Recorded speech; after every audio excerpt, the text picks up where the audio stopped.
Tama-tama, presko niya. Ito ang isang purpose kung bakit alas 9 alis natin. Para makita pa ng view, sir. At makita si Sir Ruel.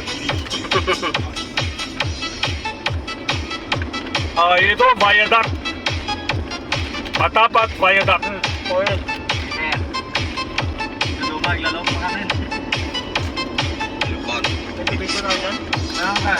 Meron ka. Meron pa nag-gold sir. Sinunong di ba?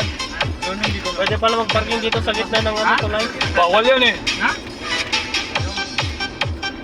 Kung ako LTO, huliin ko mo yan.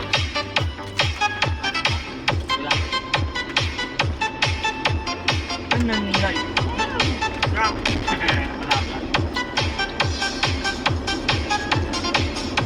Makita ka tama di paano.